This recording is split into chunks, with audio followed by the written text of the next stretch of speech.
스마트 소설 작가 바이섬. 제목 아들아 미안하다 용서해다오. 나는 1960년 서울 영등포 반자촌에서 유복자로 태어나 성장한 일명 다람쥐라는 별명을 가진 윤재영이다. 아버지는 내가 어머니 뱃속에 있을 때 돌아가셨다고 한다. 어머니는 남대문 시장 한복집에서 바느질 일감을 받아 그 품삯으로 생활하다 보니 찢어지게 가난한 생활이었지만 외동 아들인 나에게는 정성을 다하신 어머니였다. 그러나 나는 어머니의 바람과 달리 공부는 뒷전이었고 불량 아이들과 어울려 싸움질과 도둑질이 일상이 되었다. 마음만 먹으면 훔치는 것은 시간 문제일 정도로 그 방면에 탁월하다 보니 친구들이 나를 다람쥐라는 별명을 붙여준 것이다. 매일 싸움질과 도둑질이 반복되었고 어머니는 파출소에 불려 다닐 때가 많았다. 나는 형사 미성년자라 어머니가 보증을 서고 불려놨고 그런 일이 반복되다 보니 어머니는 나를 강원도 양구 산속 외딴 곳에서 농사를 짓고 계시는 외할머니 댁에 보내 외부와 접촉을 차단하고 할머니 농사일을 도와주도록 하였다. 전기도 없고 사람 구경할 수 없는 산골짜기에서 생활하려니 미칠 것만 같았다. 그러나 체념하고 생활하던 어느 여름날 외할머니와 내가 점심을 먹을 때 외할머니에게 아버지에 대해 물어보았다. 외할머니, 우리 아버지는 노하던 분이었고 어떻게 돌아가셨는지 할머니는 알고 계시죠? 라고 물어보았다. 그러자 외할머니는 순간 당황한 모습이었고 한동안 아무 말 없이 먼 산만 바라보시다가 입을 여신다. 재영아, 너 아버지는 살아계신다. 아버지를 잊어버려라.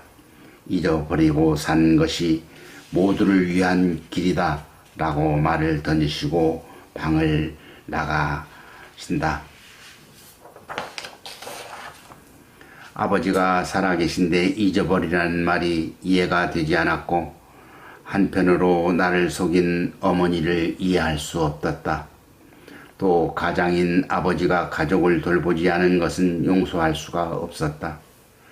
내가 외할머니 댁에서 생활한 지 6개월이 되던 어느 날 다시 서울에 내려가 지난날 얻었던 내 모습을 버리고 열심히 공부해서 성공하여 어머니를 찾아뵙고 지금까지 못한 효도를 해야 되겠다고 생각하였고 성공하기 전에는 어머니를 만나지 않기로 마음먹고 할머니 집을 나와 서울로 내려왔다. 서울에 도착하여 새벽에는 신문을 배달하고 점심부터 저녁까지 중국집 배달 일을 하여 학비와 생활비를 마련하였고 하루에 2~3시간 잠을 자고 검정고시로 중고등학교를 마치고 서울 시내 개의대학에 들어가 4학년 때 대기업에 취직되어 이제는 떳떳하게 어머니를 찾아뵈어도 되겠다고 생각하고 어머니에게 보여드릴 대학 졸업장과 입사 통지서를 들고 영등포에 사시는 어머니 집을 찾아갔다. 어머니 집에 도착하여 문을 두드리며 큰소리로 어머니를 불러보았다.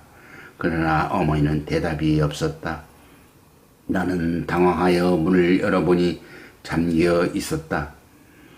나는 어머니가 남대문 시장에서 바느질 일감을 가지러 간 줄 생각하고 집 앞 도로에서 기다리고 있었다. 어머니를 기다린 지 서너 시간 지났을 때 내 앞을 지나던 아주머니가 내 얼굴을 쳐다보며 말을 건넨다. 혹시 재영이 아닌가? 라고 물어본다. 나는 깜짝 놀라 고개를 들어 여자분의 얼굴을 쳐다보니 옆집 쌀가게 아주머니였다. 나는 인사를 올리고 우리 엄마 어디 가셨냐고 물어봤다. 그러자 옆집 아주머니는 네 엄마 지금 대학병원 중환자실에서 사경을 헤매고 있다. 위안 말기로 가망이 없는 것 같아 빨리 병원에 가보라고 하는 것이다. 나는 지나가는 택시를 타고 병원으로 갔다. 택시에 내려 중환자실로 가는 동안 두 다리가 천근만근 무거웠고 아무리 뛰어도 제자리에서 뛰는 것 같은 느낌이었다. 얼마 후 병원 중환자실 문 앞에 도착하여 들어가려는데 중환자실 문이 열리며 환자용 침대에 흰 천으로 얼굴과 몸 전체를 가린 침대가 나오는데 침대 뒤에서 울며 따라가는 사람이 강원도 양구 사시는 외할머니였다. 아니 그럼 저 침대에 죽은 사람이 어머니란 말인가 생각하니 가슴속에 뭉쳐있던 울음보가 터지는데 내 몸을 주체할 수 없었고 큰 소리로 어머니 하면서 끌고 가는 어머니의 침대를 붙잡고 흰천을 벗겨보니 어머니였다. 외할머니와 나는 어머니를 강원도 양구 외할머니 밭에 묻고 외할머니 집에 도착하였다. 그리고 나는 외할머니에게 대학 졸업장과 대기업 취업 통지서를 드리고 어머니에게 못다한 효도를 할머니에게 하겠다고 하자 외할머니는 눈물을 흘리며 대견하다고 내 어깨를 두드린다. 그리고 외할머니는 안방으로 들어가 큰 봉투 하나를 들고 마루로 나와 말을 이어가신다. 너의 어머니가 돌아가시기 몇 달 전 나에게 주면서 네가 찾아오면 주라는 편지다. 서울에 가거든 편지를 읽어보라고 하신다. 나는 어머니 편지를 서울로 내려가는 버스 속에서 읽어 내려갔다. 사랑하고 사랑하는 외동아들 윤재영아, 이 편지를 읽고 난 후 너의 부모를 용서하기 바란다. 아들아, 엄마는 몇 달 전부터 음식을 먹으면 소화가 안 되고 토하기를 반복해서 병원에서 검사한 결과 위암 말기로 더 이상 치료가 불가능하고 많이 살면 3개월을 넘기지 못한다는 주치의의 말을 듣고 이 편지를 너희 외할머니에게 보내 내가 죽고 난 후 네가 찾아오면 전해주도록 부탁하였다. 죽기 전에 너의 얼굴이라도 한번 보고 죽는 것이 소원이었는데 그 소원이 이루어지기만을 기도할 뿐이다.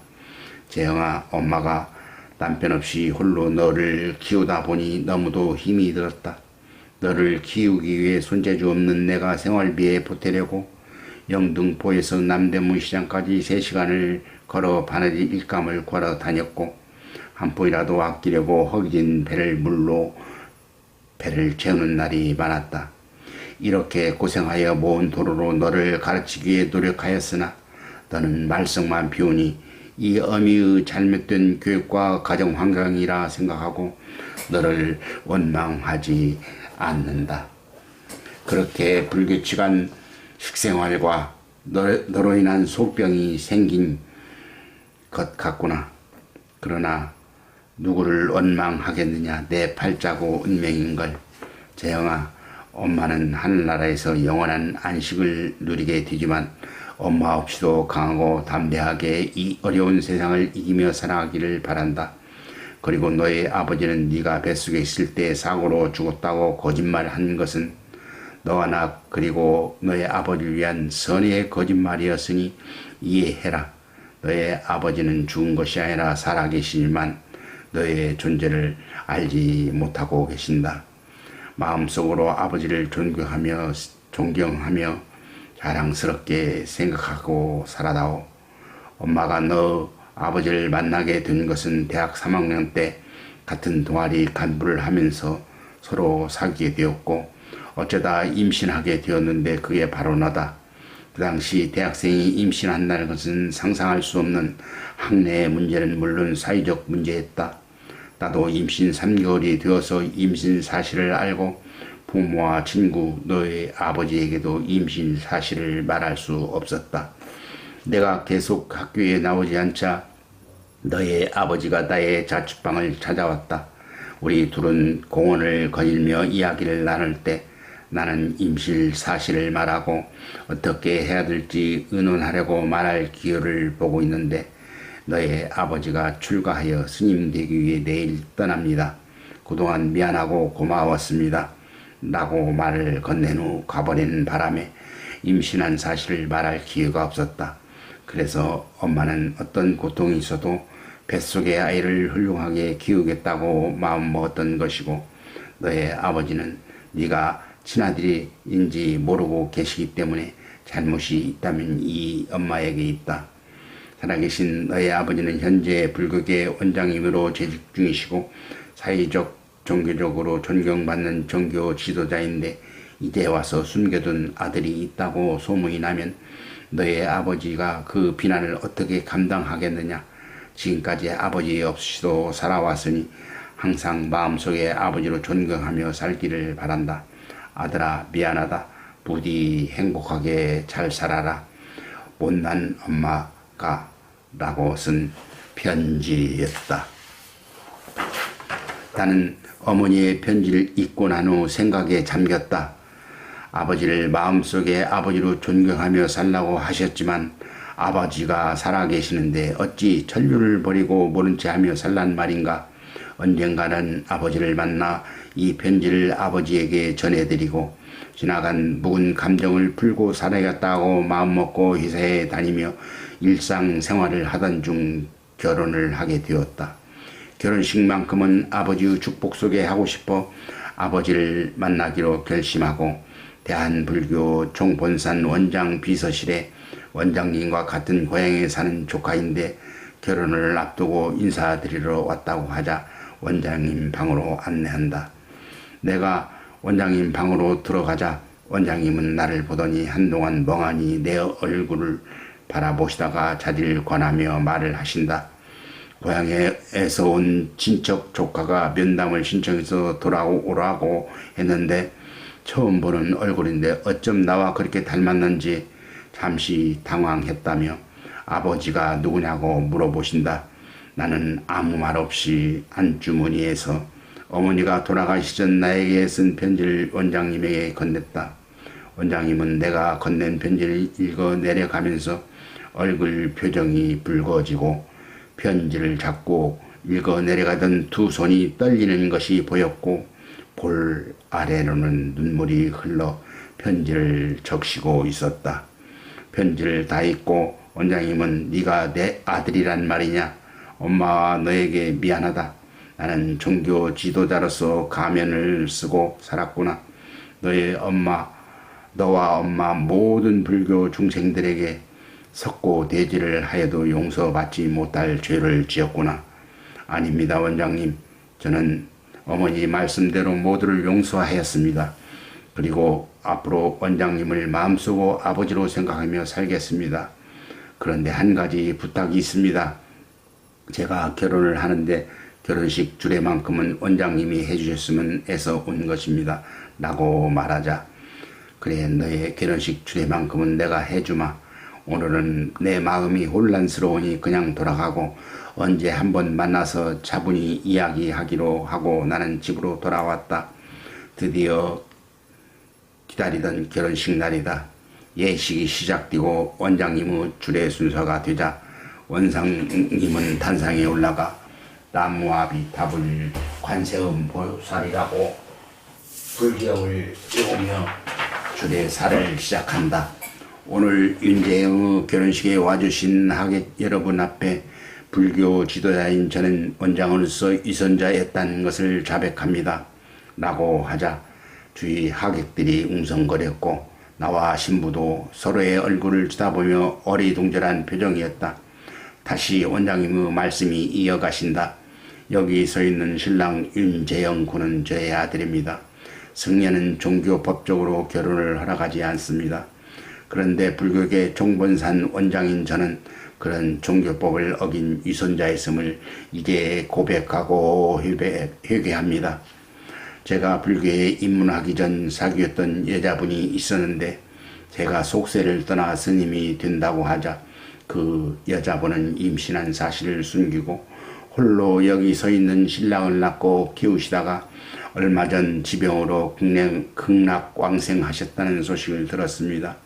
나는 그런 사실도 모르고 불교계 승려와 신도들 앞에서 부처님의 가르침을 설법하는 위선자가 되고 말았습니다. 돌아가신 그분과 여기 서 있는 신랑이 살아오면서 얼마나 많이 나를 원망하며 살았을까 생각하니 얼굴을 들 수가 없습니다.